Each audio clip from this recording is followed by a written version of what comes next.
Welcome to Board Prospects, the premier board recruitment solution for public and private companies. Effective board recruitment is based on the fundamental idea that a company's shareholders, employees, customers, and communities deserve to have the absolute best people possible around the boardroom table. Board Prospects connects companies with top-tier board talent through our innovative two-sided marketplace, offering for-profit corporations of all sizes a cost-effective way to identify, assess, and recruit board members. For aspiring candidates and experienced directors, Board Prospects provides unparalleled opportunities for board career advancement. With a platform-first approach to delivering one-on-one candidacy coaching, peer networking, thoughtful discussions on real-time governance headlines, and expert insights into today's boardrooms. At Board Prospects, we're changing the face of leadership and building better boards for today. Join us at boardprospects.com.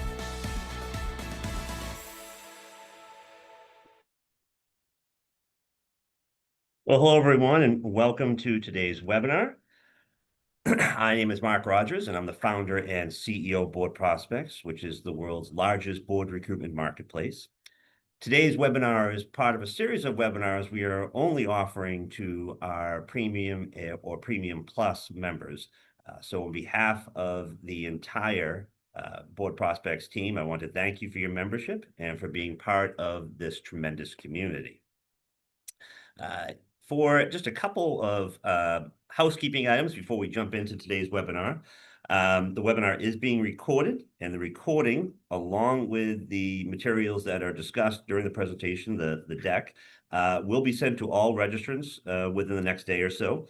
So you don't have to worry about finding that. We will email it to you. Also, we will be saving time at the end for a Q&A session.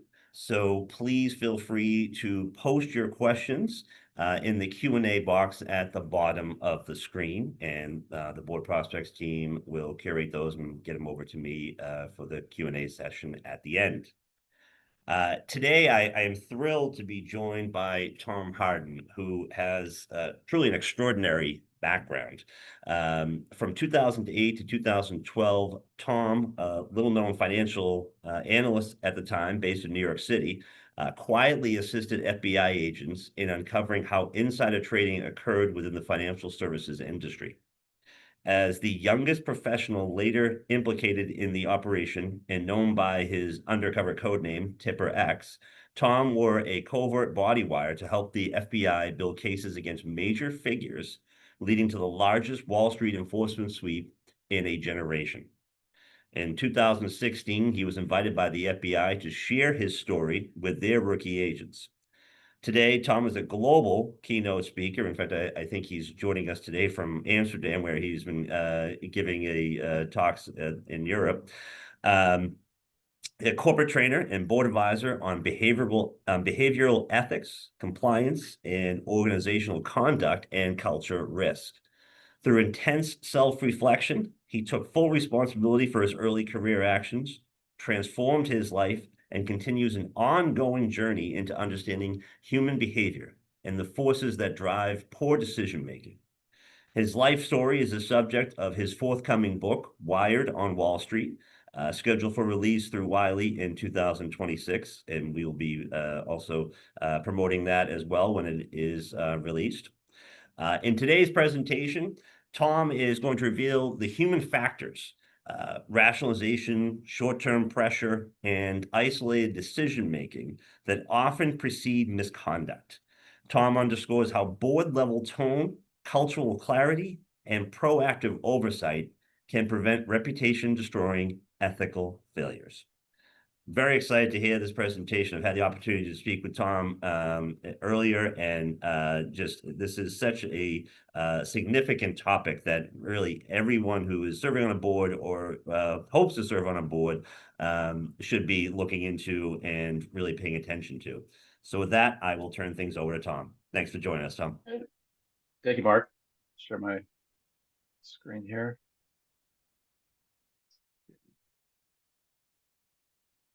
Great. So it's a pleasure to be with you here today. I'm Tom Hardin, as Mark said, just over 10 years ago. Was also known as Tipper X there on the screen. There was a large FBI investigation into the crime of insider trading, primarily in the hedge fund industry. So that's where I worked. Over 80 individuals were criminally charged with insider trading, hedge fund managers, analysts, traders. 32 of these 80 people were what's called cooperators. So these were hedge fund analysts like myself who helped the FBI build these larger cases. I always say today, you don't just volunteer to cooperate with the FBI. You do have to be charged with insider trading, which I was, and I'm here to talk about. And I really had no plans ever to do what I've been doing now for almost the past 9 years. It's always a new group of people, and hey, here's the worst thing I ever did. But I got a phone call from the FBI in the summer of 2016, and I thought, oh my God, what do these guys want now? I'd be kicked out of the industry. And they said only if I wanted to, where they go to downtown Manhattan and talk to the rookie FBI agents in the white collar crime group about my case, because they were building some new cases that summer. They told me back in these 80 cases during the crisis, I was the youngest person that they charged, and I made the least amount of money. And at first I thought they were rubbing it in. I said I was actually trying not to get caught. And they said, no, it was just really interesting, the pressures, the decision making, the slippery slope. And so for the last 8 to 9 years, I've been kind of hired as to switch up compliance training or ethics training at Fortune 500 companies. So I'll get into it now and take you back all the way to the summer of 2007. At this point in my career, I was working as an analyst at a tech stock focused hedge fund in New York City. And I'm about to board a flight here to attend the conference in San Francisco. Now, as I approached that TSA metal detector at the time, I was very nervous. And I wasn't nervous because I was nervous flyer. I was nervous because I had $15,000 tucked into my pockets, in my chest, in my socks, and I'm about to go through the screening machine. I made it through the screening machine. I went right to the restroom, took all the money off my body and put it into bank envelopes in my carry-on bag. And when my flight was called to board to San Francisco, there were actually two TSA agents at the gate of my flight, randomly stopping passengers and searching their carry-ons. So when my group was called to board the plane, obviously I'm trying not to make eye contact, and I was actually stopped by one of the agents. The agent took my bag, flipped through it, looked at the other TSA agent, and looked at me, and he said, "Sir, have a nice flight." So good old TSA. I remember going to sit in my seat in the plane and thinking, my God, what the heck am I doing? How did I get myself in this situation? But before I finished that story, before I was committing crimes in the stock market, I was committing crimes on fashion. A long time ago, I grew up the oldest of three brothers in the suburbs of Atlanta, Georgia. Father worked his whole career at the Coca-Cola company. Mother stayed at home with the three boys. First of my family to leave the South to attend college at University of Pennsylvania. Graduated just over 20 years ago and started working in the hedge fund industry in the early 2000s. My first job was working at a tech stock focused hedge fund in Greenwich, Connecticut. The fund's no longer around. My first few months at this firm, doing normal analyst work, covering tech stocks, a lot of trips to Silicon Valley, trips to Asia, and probably my fourth month at the firm, I was with my boss at a conference, and he was making introductions to other investors on my behalf. Come meet my new analyst, Tom, or Silicon Valley management teams with whom he had a good relationship. And in one particular presentation, he said, "Tom, come here. I want to introduce you to this guy in the back of the room. This guy, Tom, is one of the best tech stock investors there is, because a lot of these Silicon Valley CEOs are investors in his hedge fund. Therefore, he gets better information than pretty much anybody." And at 22 years old, I met a guy named Roger Rotnam. Now, if you're familiar with these cases at all, he's probably the most famous person to later be charged with insider trading. He's sentenced to 11 years in prison later. I didn't get to know him at that time. I was 22. He's a billionaire hedge fund manager, but got to know other people that worked at his firm and this environment of the early to mid 2000s tech stock focused hedge funds. About a year later, I meet another individual involved in these cases, and her name was Rumi Khan. Khan worked in Silicon Valley in the late 1990s. Around 1998, she was working at Intel, where she met Roger Rotnam in the first few years of his firm. And he promised her an analyst job at his firm if she would send to him illicit inside information from her employer. She was actually caught in a sting at Intel faxing information to Raj, so she's obviously fired. He does hire her to work for him for a year in 2000. In 2001, she'd leave his firm. And in 2001, she gets a knock on her door from the FBI about building a criminal case against Raj. The case in 2001 didn't go anywhere at the time. Obviously, that year in New York after 9/11, the FBI focused more on counterterrorism cases, but she did plead guilty to the crime of wire fraud for faxing this information to Raj. Her guilty plea was what's called sealed, so if you Google her name that year, none of this came up. And thinking back as to when I met her, it was probably a few months after all this happened, obviously not knowing about her criminal past. I met her at a conference as I met other investors early in my career. I'd attend presentations, just start talking to people in the room, or share a meeting with another analyst. I can tell you, though, looking back, when I was 23 years old, just by talking to her for a minute, I could tell she wasn't the most ethical person in terms of how she was going about doing her research, the kind of information she was trying to get. And you're going to see later, she's the individual who's going to tip me on 4 trades that I placed in illicit information. And I certainly don't blame her for what I did. I made the decision, place these trades that I'll walk you through later. But someone today in my position who threw it all away has plenty of time to look back and say, how did it all go so wrong early in my career? Where did it start? And it really went from talking to her every 8 weeks at conferences to once a month to once a week. Over the course of the next several years of my career, she became one of the 5 people I talk to most in my industry. And one of the takeaways I leave in my internal company talks today is to really have people think about themselves as the average of the 5 people with whom they surround themselves to really make those choices wisely. I speak to lots of groups of young professionals today just starting their career. I always tell them in any industry, if there's anybody in your life outside your company who you just get that funny feeling, they're always pushing that line, whatever it is. I always say, take it from me, drop them out of your networks. They can certainly take you places you don't want to go. Now, fast forwarding in my career a bit, it's 2006. I'm 28 years old now. I've accepted a junior partnership position at a newly launched tech stock focused hedge fund. It was just myself, a senior partner, and a CFO. Our seed capital came from a legendary investor at that time. This is where the trades occurred. I want to make the point. I wasn't just at some boiler room, waiting for the phone to ring to get information to trade. At one point in my career, I had a really good job and the potential to build a much bigger firm. But also say around 2006, I started to notice that some of my peers at other tech stock focused hedge funds were blatantly trading on material non-public information. And I'm not talking about gray areas. I'm talking about actual knowledge of corporate deals before they were announced or exact knowledge of company quarterly earnings information. And the FT around that time commissioned a third-party research firm and looked at the stock price activity of the largest companies acquired. 60% of these public companies had these unexplained spikes in the share prices before the news came out. So you think about all the parties working on these transactions, the lawyers, the accountants, the bankers, and the opportunity for this information to leak to happen. What does that mean in the context? That compared to only 14% a few years before. So this type of illicit trading was kind of normalized at that time in the industry. If anybody has interest, what are these stats today?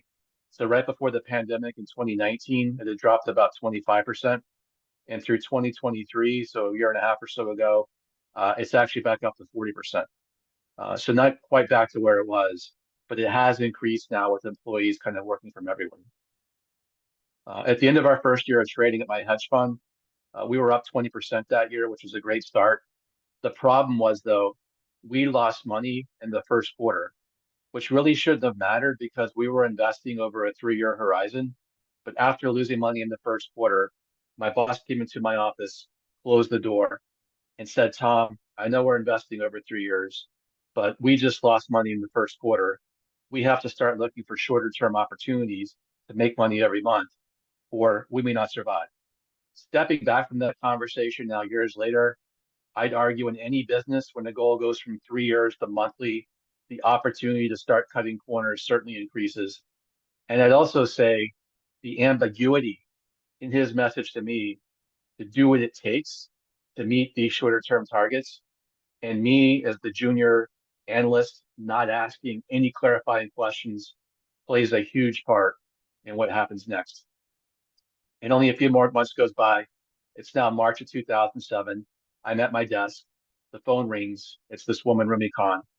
At first, we were talking about conferences we were going to attend or meetings we had coming up.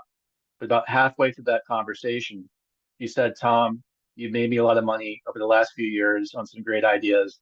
I have something for you, but you can't tell anybody.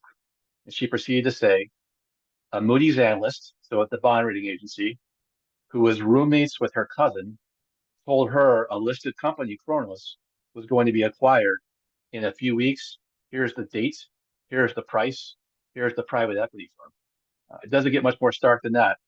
Up to that point, I knew her to be a rumor monger, always calling with the latest rumor out of Silicon Valley. But this sounds like a stark piece of information. She would tell myself, Roger Rotnam, and her hedge fund client in New York. So right here, you probably know she's called the tipper of information. I'm the tippy receiving it. I didn't make any trades at that time because it sounded like illegal information. But later that day, unfortunately, I was talking to a friend outside my firm who I'll just call CW1. He's also a cooperating witness later, like me. This is a guy I talk to once a month, not a close friend. He worked at a prop trading firm, so that means you only get paid if you're up that month. He's down. We're talking. He said, are you hearing anything out there I could take a flyer on, like a short-term trade? I said, you know what? I'm not trading this, but this woman just called me, told him everything she told me. Just right there, I've exposed myself and my company to insider trading liability just by tipping, and I haven't even traded yet. And I have no idea what he's going to do with it or who he's going to share it with. And it turns out he shares it with this guy at his firm, whose name is Zvi Goffer. When Goffer is later arrested by the FBI, he had a nickname in the criminal indictment, and his nickname was Octopussy, not colorful, because he had his tentacles in law firms, accounting firms, banks. If this guy were to start his own hedge fund, it would just be insider trading fund. Apparently, this is all the guy does. I would learn years later that he would buy 500,000 shares of Kronos and my information. Tan on your left has her entire brokerage account in this stock for this event. I hadn't made any trades yet, but the next day or so, CW1 calls me and said, dude, did you buy some? And as the junior partner at my two-person firm, when fraud happens, usually inside of a company, there's something called the fraud triangle, where the employee feels pressure. So we have the pressure of short-term performance. The second vector of the fraud triangle is the opportunity. So at my firm, I had the opportunity to buy a stock as long as it was less than 1% of the assets we manage for clients. And I didn't have to talk to my boss. So I remember calculating and buying a 0.9% position in the portfolio in Kronos. Why would I do that? Of course, you'd ask. Well, the third part of the fraud triangle is called rationalization, which today I define it as self-deception by reasoning. I told myself at that time, those other people, my competition, they're going way over the speed limit. They're making millions. What if I just buy a 0.9% position? What if I just go a little bit up? I said, it seems like everybody's doing it. I said, who am I hurting? A very common excuse for insider trading. I said, I'm just taking a flyer. And what I'm doing here is I'm using a euphemism for my illicit conduct. Never did I say, hey, I'm insider trading. And by calling it something else, it created some psychological distance between myself and the illicit act. This is also very common behavior for anybody who's paid bribes and violated the FCPA, where they call it paying tolls or paying tenders. They never call it a bribe. So euphemistic language isn't their takeaway from situations where these crimes often happen. I said, you know what? I can still think of myself as a good person and place this trade, meaning none of the four trades I'm going to talk about were my personal brokerage account, because to me, that's a line I would never cross. And none of them were big positions because I get caught.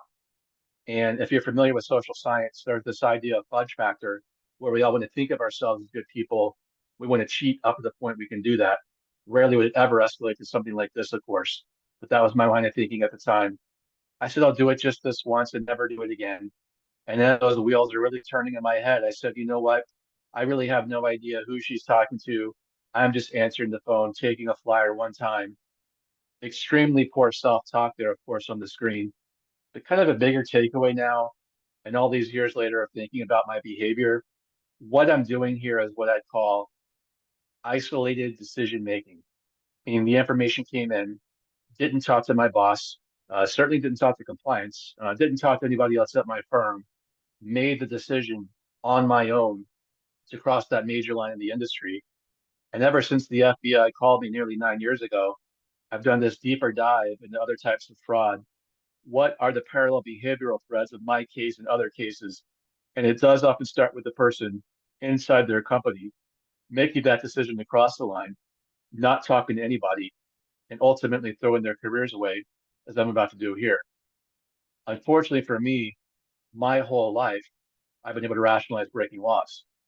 Going back to when I got my driver's license in Georgia, I'd always go about 10 or 12 over the speed limit not to get pulled over. I'm really starting to date myself here now. I can't see anybody, but I'm assuming some people remember Napster. When I speak to the young employees, they have no idea what this is, but technically it was illegal to be downloading music at that time. I just told myself record companies are rich, and 2003 was still, online gambling was still illegal. So not saying the first three, of course, are the same as insider trading, but I want to make the point to actually commit securities fraud. It didn't take a master criminal Bernie Madoff type of mind. Every 4 years of my life, I'm in a situation where I could tell myself the story it's okay to cross that line. And by 29, it escalated to placing that trade in Kronos. Now, going back to this idea of fudge factor, people in these situations often use what psychologists call our reduction words to minimize their perception of their misconduct. Some of these words we see in cases or investigations today. I was speaking at an investigations conference here in Europe. Some of these words when employees are approached are, all I did was, or merely, or not more than. My self-talk on this trade, I kept saying it was an immaterial trade. Not that the information, of course, was immaterial, but the size of the trade was so small and immaterial. And in some of the recent cases in the States, we've seen other defendants try to use this idea of immateriality as a defense. In one particular case a few years ago, there was a very well-known hedge fund manager from my old industry who was one of these guys who would go on CNBC every week talking about his stocks. He was actually charged by the SEC with insider trading. He kept going on TV defending himself. One of his defenses was, look, I managed $8 billion for clients. On these trades in question, we only made 4 million. I remember hearing that and thinking, no, I'm not an attorney, but I know that's not a defense. What can be immaterial to me or to him can snowball and will snowball into something much bigger, as you're about to see. Another week goes by, and I'm talking to two friends outside my firm who I'll just anonymize as buddy one and buddy two. These are individuals up to this point in time who I thought quite highly of. I knew them both since college. They were both starting their own hedge funds around this time.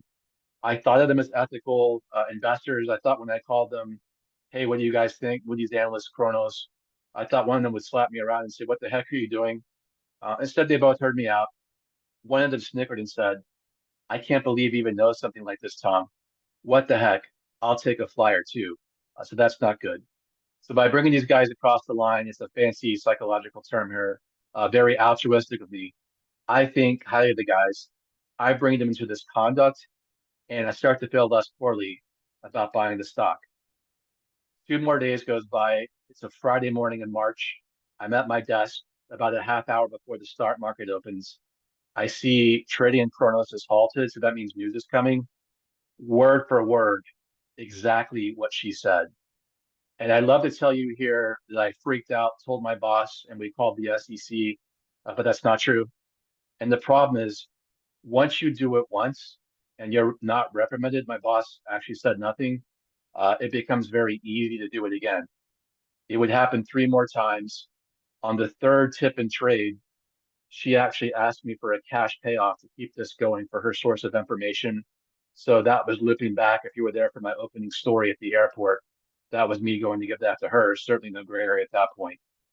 On the 4 trades in question, my firm made 1.2 million. We managed about $100 million for clients. So you can see how much crossing the line really helped us out, another 1% and another great year. But of that 1.2 million, what number do I have to look at the rest of my life through my career away for? And that number was $46,000. Not 46 million, not 4.6 million. $46,000, to be blunt, at 29 years old was the price of professional suicide. I threw it all away at 29 for 46 grand. And at the end of 2007, I got a call from Khan, and she was out of breath, Tom, the SEC has contacted me about one of the trades. I'm going to say this or that. And I thought, oh my God, what would I say if they called me? And the problem is, once you like the match, you can't unlike the match, meaning you can't take the trades away. You can only try to put the match out. So I concocted in my head plan. I might be able to tell the SEC if they were to call me next. However, if you remember this quote from years ago from Mike Tyson, uh, everybody has a plan until they get punched in the mouth. So the SEC didn't call me and say, "Hey Tom, it's the SEC. Could you call us back about all your insider trading last year?" Instead, it was July 8th, Tuesday morning, 2008, 6:30 a.m. I'm leaving my apartment in Midtown Manhattan to drop off some dry cleaning. I step out of the dry cleaners on the sidewalk, and somebody behind me says, "Are you Thomas Covey Hardin?" And the only time I've been called my full name was by my mother in Georgia when I was in trouble. It wasn't her. I turned around, two FBI agents, dark suits, wallets out, uh, come sit down with us. So we sat down at a fast food restaurant in Midtown Manhattan. And he said, "Look, man, we know about your four trades. We know that you were just down in Georgia visiting your baby nephew, Carter, for his baptism last weekend." And I was, and my head was spinning. And my first thought with the FBI in my face was, "Oh my God, my dad's going to kill me. What's he going to say?" And I thought, "Oh my God, my wife's going to find out. She's going to leave me. We just got married." And I thought, "Holy crap, this might impact my career. Oh my God, I might be going to prison." But it went from dad to prison. And I immediately started making implicating statements. Yes, I made those four trades. In fact, LaGuardia at 15,000. And the FBI said, "Oh, go on, go on." And he said, "I want to stop you there, Tom. Do you know of illicit trading going on Wall Street?" I said, "Of course, it's rampant." He pulled out this web of names of insider trading tipping charts with circles and arrows. All the names that they were investigating were whited out to me, but I saw he had two big circles at the top. So I assumed one of those guys was Rajaratnam. He pulls up this paper. He gives me his card. He said, "You have the opportunity, Tom, to help us build these cases. It's going to help you out." I took his card and said, "Should I talk to an attorney first?" And the FBI actually said, "We'll let you know when you can do that." So I'm not supposed to say that. Not to be morbid, but that summer, two people at the FBI approached like me killed themselves that day. Tragically, maybe they thought their lives were over. I had some pretty dark nights. Finally called the FBI. I said, "I do know of illicit trading going on. I hadn't talked to an attorney." I said, "What does it mean to help you?" And he said, "Thank you so much for your call, Tom. What you're going to have to do for your country," okay, the way he framed it, is wear what's called a body wire. And it does not look like that. That's the only royalty-free image on the internet. I'm not going to break any more laws. Definitely not my purple ring. But the idea was, could I bring anybody on Wall Street into one conversation about one time they may have traded one stock with one piece of illicit information?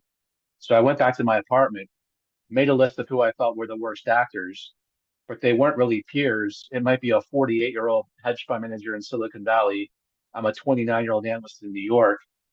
Build face-to-face conversations with people over the next couple of months. The wire that I wore was an inch or two big. It fit in my front dress shirt pocket. The idea in these conversations was, please speak clearly to my chest. Didn't wear that shirt, of course. The FBI would not have laughed. And also recording phone calls with people of interest, which you may be aware in some states, it's called one-party consent, where the other party obviously doesn't know they're being recorded. This would go on for 2 years with the FBI, getting people in these conversations. Sometimes they go well, but more often than not, this is really an awkward thing to be doing. Just making up a name, but "Hey Jim, good to see you." We're at Starbucks, how things? Good, good. So remember about 3 years ago when you traded that stock on inside information? Yeah, yeah. What would you say if you were ever asked why you did that? And I'm kind of leaning like this. One guy high up the FBI's list, I got in 15 conversations. He would say nothing, always change the subject. One Sunday afternoon, he gave me a call and he said, "Tom, we need to have dinner tonight. We need to talk." I called the FBI and said, "This guy you want us to have dinner." They got excited. They met me at Grand Central train station in Manhattan, gave me the wire. I took the train out to Greenwich where this guy lived. He picked me up at the train station and he said, "Tom, good to see you. I brought swim trunks for you. We're going swimming at my mother's house." So I don't know him that well. The Sopranos is popular that summer. All these ideas are going through my head. So I played it cool, said, "Let's go swimming." We drive to this old mansion in Greenwich. He starts disrobing in this room. So he wants to see if something's taped to my chest that was in my front pocket. Now I'm about to have a heart attack. I excused myself, went to the restroom, took the wire out, put it in my jeans, put these swim trunks on. So it's the two of us walking out to this pool. It was so quiet. I saw a shovel against the house, a hole in the ground. I thought, oh my God, this guy gonna try to kill me or something. And he was just having some landscaping done. And then we got in a swimming pool, and he grabs a tennis ball, and we're playing this awkward game of catch. He's pouring it on psychologically. And after a few minutes of freaking me out, he said, Tom, I've been acting kind of weird. He spoke to a lawyer. He has to ask me one question, of which I have to answer truthfully. I was so scared. I was going to leave it my cover. I said, what do you want to know? His one question was, Tom, have you been approached by the SEC? And truthfully, he just got his acronym wrong. So I said, no, not the SEC. He's like, all right, I just had to make sure you weren't wearing a wire. He starts making implicating statements. And he was one of the worst actors and was never charged by the FBI or the SEC. And up until a few years ago, he was actually still managing money for pensions and endowments, but he never had me in for compliance training. If you follow these cases in New York, the first arrests happened.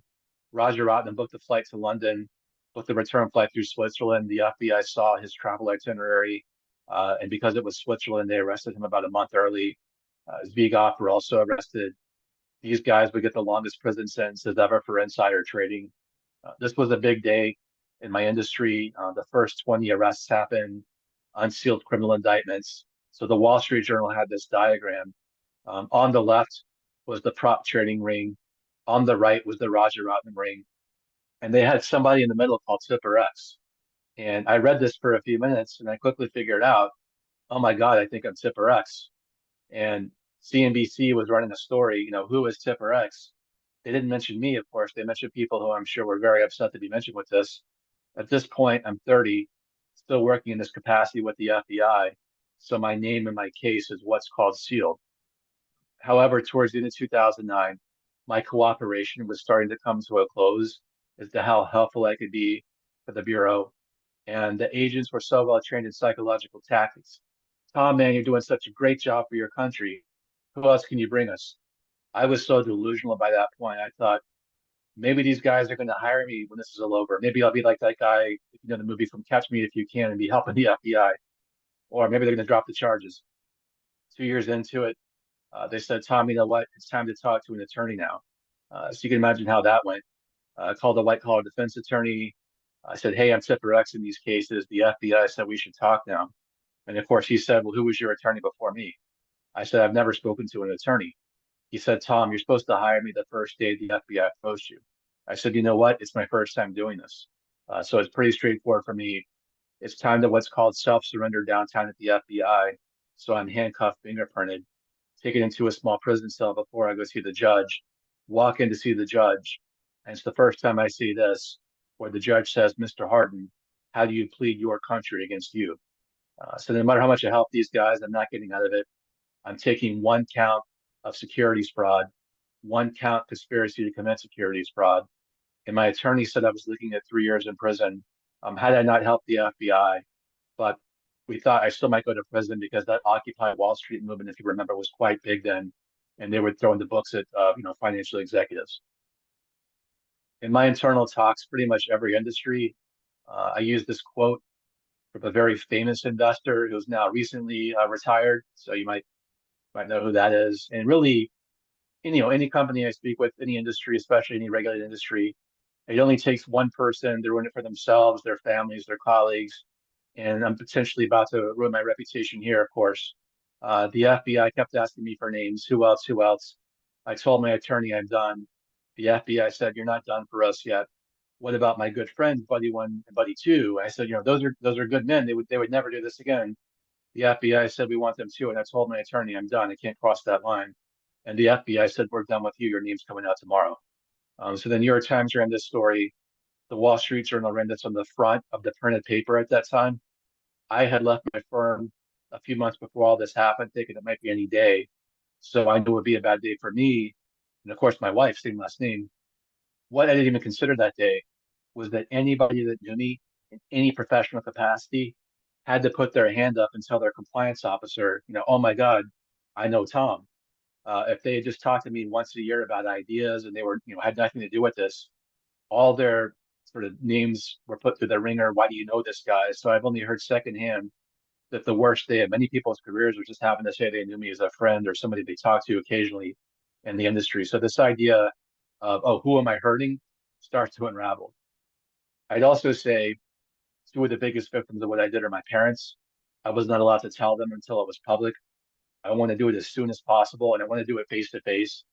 They just happened to be flying up that weekend for my first daughter's baptism. So I'm going to tell them what's supposed to be this happy visit. And I started with my dad, took him to the kitchen. When the FBI first approached me, my first thought was, oh my God, my dad's going to kill me. What's he going to say? And I told him everything, and he understood what I was saying. And he looked at me and he said nothing. He just left the kitchen. My mom came in, said, I'm disgusted. Your father worked 2 jobs to send you through Penn, and you threw it all away. I'm disgusted. So I'd say they're victims of what I did. So now I have legal fees and fines to pay. Obviously, can't work in my industry, but certainly have to work. I started applying for jobs, and here's that question. And I said, you know what? I'm going to own it. I said, yes. I filled out, a paragraph or two here. I'm tipper X. I help the FBI. Even if you're tipper X, there's nobody calling back, of course. So I was just looking for hourly work. I was trying to show my wife I'm trying to do something until I got sentenced. But we figured out the math didn't work. It didn't even make sense for me to be working because I couldn't make enough per hour to then pay the cost of childcare for then 2 small children. So I think about my conduct and my actions in the context of I threw away my past, little high school in Georgia, great college, great career track, can't ever use that again, and threw away my future, perception of my future. This would go on now for a few years. I was stay-at-home dad here. At least, thank God my wife could work. And at one point, carrying my daughter up the stairs, I was out of breath. Called my mother-in-law to come watch the baby. I went to the doctor for the first time in 10 years. They do the blood work and they say, what the heck is going on with you? Told them the story. And they said, you know what, you're going to have to get yourself together. I told my wife, and I think she pretty much saved my life. She signed me up for a 5K race. 5Ks became 10Ks, became marathons, became ultra marathons. I was training in the morning, and at night, I signed up for a 100-mile race around the 1 mile loop. So I wasn't in the best headspace. This is in northern New Jersey. This is the race course, 1 mile race, 100 miles. The veterans of these races told me, of course, you're going to have to run and walk a lot if you're ever going to finish the race. I said, you know what? I've been training like crazy. That's all I can do. Lapping people 30 miles in. People said, please slow down. It's 78 miles. Everything starts breaking down. I'll save you the details, but things happen 3 marathons in. I was passing by my car, of course, every mile. I popped the trunk. I had an air mattress in the back of my car, and I knew my race was over. 78 miles. I'll try again next year. There was a note from my wife, and she said, we didn't sleep on you. You can't sleep on us. So I closed the trunk, turned around, finished the race actually in second place. And I just share that story because I was dealing with a lot of shame and guilt. Guilt as I did a bad thing, shame as I'm a terrible person and did a bad thing. And I started to understand the difference. But I still had to be sentenced. So it's not like a TV show of Law and Order where they plead guilty before the opening credits and they're sentenced in the end. It doesn't take 48 minutes. It takes a lot longer, especially in the US. So about 7 years went by. The judge looked at my case and she said, I helped build 20 of these 80 cases for the FBI. Went back to her chambers and said, you know what, just go on with your life. So I'm extremely lucky.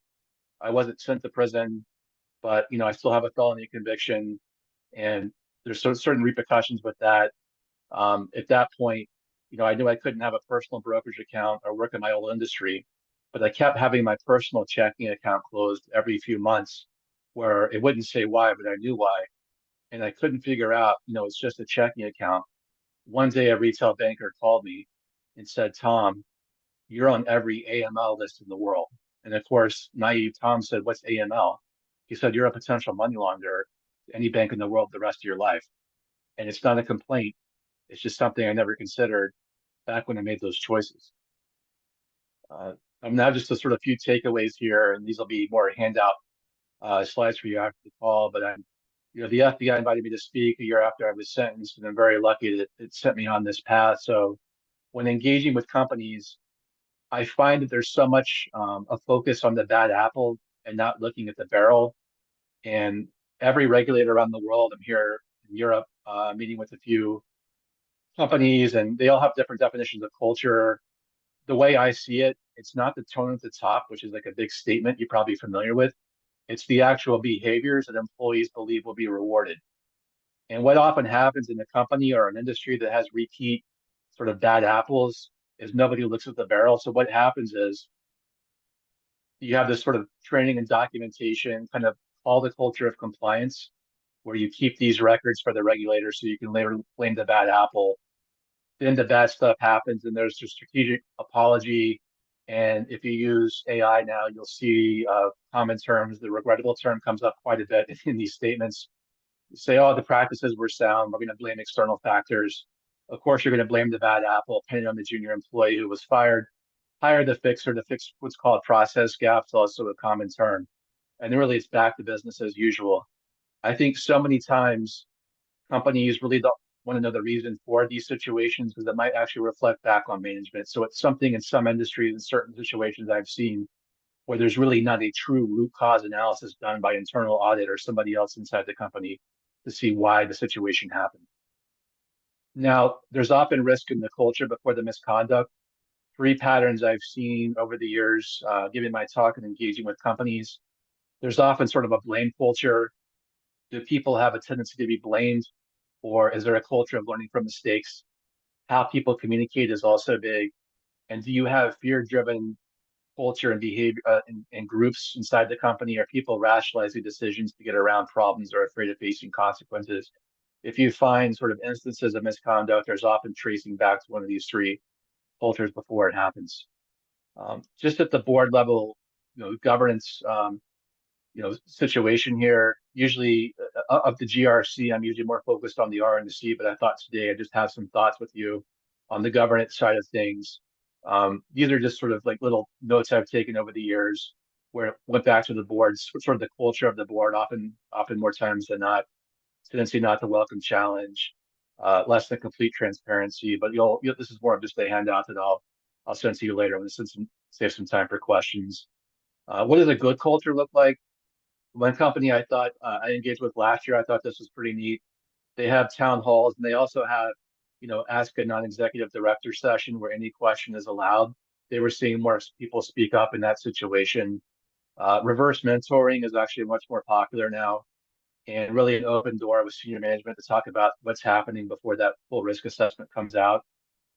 And informal tells of a poor culture. I could probably have multiple slides for here, but just doing a staff survey and not sharing its results, calling somebody who asks questions tiresome, and really the thing there at the end, the things that we want people to be doing that get rewarded, well, the things that get rewarded aren't the things that we want them to be doing. So that's just some things to think about at the board level, or if you're looking at the culture inside of a company.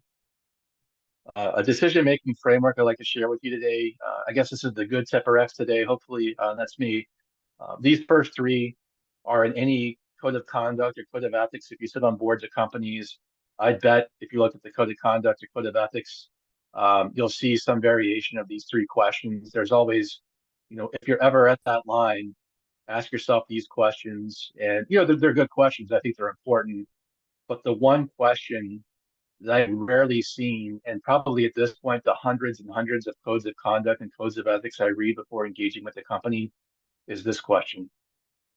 Whatever decision it is, if you're not sure, are you willing to be held accountable for this decision? Because it all comes back, I think, to personal accountability. And so I was engaging with the company on this trip earlier this week where the code of conduct, they had 10 questions for the employee to ask themselves at that line. It was very philosophical. And hopefully I've changed that for them just to have it as one question there. I said in the beginning, who am I hurting? Has some very poor self-talk. I can tell you over 10 years later, unfortunately, the three biggest victims by far of my personal crime, it's no surprise, is my family. My wife worked in hotel management, not my industry. When my name came out, her boss wanted to fire her. And my 6-year-old a few years ago now, there on the right, wanted me to coach her in soccer in our league in New Jersey. But you're probably aware to coach youth sports, you have to pass that background check. And I told the commissioner this would come up, and he said, "I'm sorry, we have insurance with the league, and the insurance says, no felon can coach kids." So unfortunately, the negative dividends of the felony conviction keep on paying. I always tell people if they ever get to that line, just think about who might be impacted if they were to cross over. I did not want to end this presentation today on a down note like this. I'm very happy to say that only 15% of marriages survive this situation, and we just celebrated 20 years a couple weeks ago. So thank you for your time today. As Mark mentioned, feel free to connect with me on LinkedIn, of course. And I'm supposed to start plugging the book now through Wiley, so look for that in about 9 months. But I think we have time to finish up the hour here with questions. So feel free to fire away. Tom, thank you so much for sharing that story. That is just incredibly transparent of you to share the detail that you go into there. And congratulations on what you've been able to overcome as a result of the difficulty you went through and the decisions you made, as you point out. I want to ask a question because it was coming up as you're going through, you're telling all these, you look at these stories. Is there an influence? This is completely sort of, I guess, off topic in some respects, but is it an influence of Hollywood in increasing these things? You kept telling us, I was thinking of Wolf of Wall Street. I'm thinking of Billions. I'm thinking, all these shows that are out there. Is that somehow a part of this that is increasing the number, or is it maybe putting a spotlight on what can go wrong? Yeah, I think probably Hollywood reflects the industry. So Billions sort of came out after these cases. I think what happens often in this situation, it was true for me, is I think people think they're never going to get caught because it wouldn't be them. So when I made these trades, I mean, somebody may ask later, didn't you think you would get caught? Like I never considered the idea of ever being caught because I was trading small. In my mind, I thought these guys are making millions. And sometimes also people think, well, what if the penalty was 100 years for insider trading? You wouldn't have done it. Before I placed that trade, I didn't pause and think, let me look up the DOJ guidelines of what the sentencing might be, because you just never feel it's going to be you. And I know that's common too with the anti-bribery. People have seen those cases where I think the influence just comes back, as I said again, to the culture. I certainly had ethics training in Penn, but it was more philosophical than actually sort of these psychological dynamics. So that's one of my, when I speak to colleges today, put more of that psychology in there. But I would say Hollywood more reflects what happens rather than, Yeah. influences it. Yeah. Yeah, it glamorizes it, but they don't. Yeah. Yeah, for sure. Yeah, yeah. Great questions here from a couple of great questions from the audience. One is, what do you think you would be doing if you were never caught? What would you be doing today? Uh, if I was never caught, I'd still be in the business, I think. I love it. I miss it. It's really hard to replicate that skill set outside of, speaking is one thing. I do enjoy this, but it's hard to replicate that. And so if I wasn't caught, to be frank, if I still, the one thing, look this, like if the FBI hadn't stopped me, would I kept doing it? I probably would have kept doing it. That's really an uncomfortable thing for me to say today. I want to rewrite history and say, hey, would you stop calling me with perfect information, please? This is just too much of my moral sensibilities. But if they didn't stop me, I probably would have kept doing it. And of course, I would have been caught at some point, and it would have been maybe 5 years, 20 Yeah, trades, more right. than $46,000, probably with those FBI windbreakers in the hallway of my apartment, knocking the door down. So I hate to say I only stopped doing it because the FBI, Right, intervened. right. And now I guess looking at this from a perspective of a board, there's a question here Mhm. from, what advice do you have for an audit committee of a board to assess risk related to insider trading? Yeah, so insider trading specifically, there's a couple things. I think now today, I'm not sure if this is internal audit as much, but I work with compliance a lot too, sort of that second line in Mhm. there. Uh, you want to make sure you have good like NLP, natural language processing models looking at communications, because now these euphemisms I talked about, euphemistic language can actually be flagged, and like now with the right AI, you can definitely do more work there. Um, I think also there's training around these events. So if somebody has the information, one of my trades was Hilton Hotels. She told me was going to be taken over to try to like not be caught. I might have bought Marriott because it's going to go up on the news and not Hilton. And I would have been sort of trying to be sneaky that way. So that's something to look at. But I think it often comes back to like how do we audit the culture? Really, how do we look at this barrel again? where are we? If you could talk to the board or have good access as internal audit, like, and that accountability avoidance cycle, like, are we trapped in one of those spots, and can we have that conversation? And too often, this root cause analysis is not really done because people don't want to know the answers to what actually is happening. Like, if you're an internal audit, you have to have the courage to ask questions that the company may not want to know the answers to. Now, that's easier for me to say than it can be done sometimes, but I think you really get at the root of the problem if you're doing that.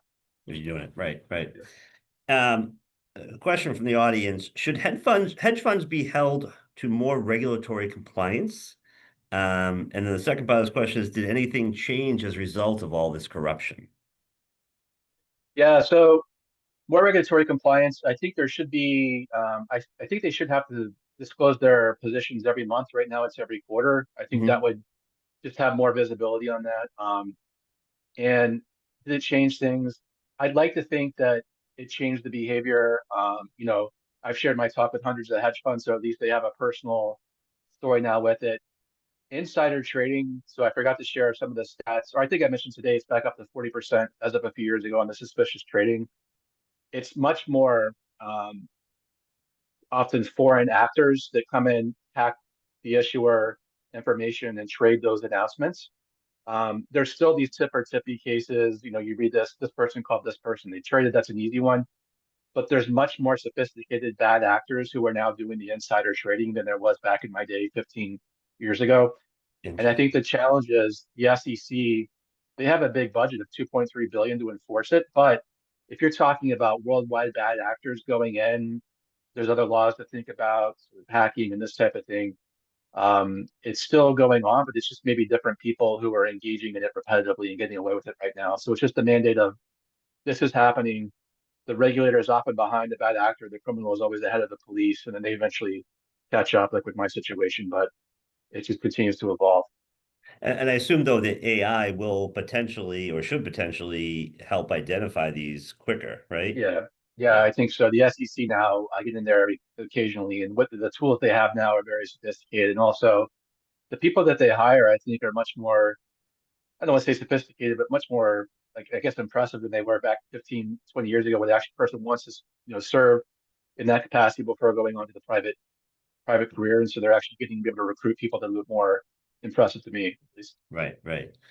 I always talk about this in general. I would think that from your perspective and looking at this from a board, if you're thinking as a board member, do you think that boards need greater access to the workforce of the company they're representing beyond the C-suite? I mean, it seems like they have a great amount on the C-suite, but they don't really get the interaction with the employees that are outside the C-suite. And would that have an impact? Yeah, no, I 100%. I think even here in the Netherlands, the setup, I'm not too familiar that they have the board meetings, they have an employee in the room that's not the C-suite. I forgot what that term is. I think it's a Dutch term, but something like that. I think to actually hear what's going on the ground. I know boards will look at reports and things like this. If it ever comes up to the board level of like an ethics survey, the company that ever comes up, I would look at those very closely because the ethics surveys, again, the questions aren't good. And we have to ask questions. The company has to ask questions that they might not want to know the answers to. So not rate the culture of ethics at the company, on a scale. Everybody is that way. It's like which of our, call it, four values are true on our website or on the hallway, which are not, and in which way, of course, keep it anonymous. You're going to get much more better feedback. And if you ask questions that way, at least in the meeting, that can be surfaced. Whoever, is going to talk about that. Like, actually, I've noticed year over year, there's more discussion about this value not being true, and here's why. Right now, these ethics surveys, as I see them, it's just like, well, of course, they're going to say we have an ethical Yeah, culture, and then compliance will be like, it's 98% this year, it's better than the 95% last year. Like, you're not getting any data, so you have to want to be right, able to get more data on what's actually happening. right, right, right. Um, you mentioned you speak at schools and universities. Do you think, and I was just thinking this through as you were talking about that, are universities and business schools failing their students by not delving more into ethics and compliance and issues like this? Yeah, I think as I see it now, it's still in most schools. I guess, you take your ethics class, whatever, sophomore year, and you've got your ethics, and now you're back to finance or you're back to whatever. So I would like to see it, especially in the case method, every case, have more of a focus on that. But also what gets me is I'll speak often, several of the colleges in New York and other professors, they have me share the story with the students. And so it's a guest lecture. And they'll say, last week we were talking about deontology or utilitarianism, this philosophical stuff from Yeah. 2000 years ago, 3000 years ago. And we're going to talk about virtue ethics next week. And I think that philosophy should be a lecture, but that's the first lecture. Every other lecture should be psychological. What does it look like to tell yourself everybody's doing it? Or this is immaterial? Let's have a whole discussion about that. Let's have not just Zipper X story, but every other story we've heard about out there Right. come in and look at that. And if you focus more on the psychology, which is like a neuroscience than philosophy, I just think it makes a better sort of imprint on the mind. Oh yeah, everybody does it. I'm telling myself, maybe I still would have done it, but I would have learned something versus, I'll speak it. I was speaking at NYU last year with the professor, but he's like, we have taught you more deontology? And like, obviously I didn't do the well in ethics. Here's my story, but also you got to be more psychological than philosophy. And so Yeah. that's something that I always pitch. And myself, one day I'd love to be, if it was open, like an adjunct professor to teach something more psychological about that, Sure. not just my case, other stories. No problem. Yeah, makes sense. We have time for one more question. This is a really interesting one. Tom, if your boss had not put pressure on you to deliver results after that first bad quarter, do you think you would have been less likely to engage with the bad actors? Yeah, it is hard to rewrite for the history and look back at the like a counterfactual, but there was the pressure there, which did play a big part because when he made the goals down to 1 month, he also gave me the opportunity there. I mentioned to buy that small amount of stock, so that's not great for auditing controls or that type of thing. But I feel like even without that pressure of performance, that was a big part. I was just so insecure in my 20s. Like, I know these other guys are at the end group and they have that information. And I go to these conferences and they're whispering and they're sharing it. And I'm not part of that. So I think I'd want to tell you, oh, yeah, it was my boss. And like, I wouldn't have done it. I would have been like, go kick rocks, Rumi. And, but Right. Right. I think I would have eventually still done it because I went to the conference the next week and I'm like, guys, I know about Chronos. They're like, you don't know about this stuff, Tom. You do legitimate work. Well, I do that, but also I'm not part of your group. And so I think so much it was like I wanted to be part of that group. And I always tell young professionals, who cares if the competition's cheating it to get ahead? When you're in your 20s, you're just learning, just compete against yourself, improve at what you're doing. Who cares what they're doing? And I think I blew myself up by being too insecure about this in group, which is really silly, but But that that's, was yeah. the focus of mine. Yeah. Yeah. Tom, I can't thank you enough for joining us today. Such an amazing story, and thank you so much for sharing it with us. And there's certainly a number of takeaways here for board members and executives, in terms of going forward in ethics and doing what's right. We will certainly, just so everyone knows, we will be forwarding, sending out to everyone who registered for this a recording of the webinar, as well as the slides that Tom went through. And please feel free to reach out to Tom. He's see if he can speak to your group or your organization. I'm sure he'd be happy to do that. And also, we look forward to receiving Tom's book. We'll be promoting that as soon as it is out, and I'm sure that'll be fascinating as well. So thank you, Tom. I really appreciate it. Great session. Thank you. Thanks so much. Thanks for having me. Feel free to connect on LinkedIn, everybody. Absolutely. Thank you, everyone. Bye-bye. Thanks.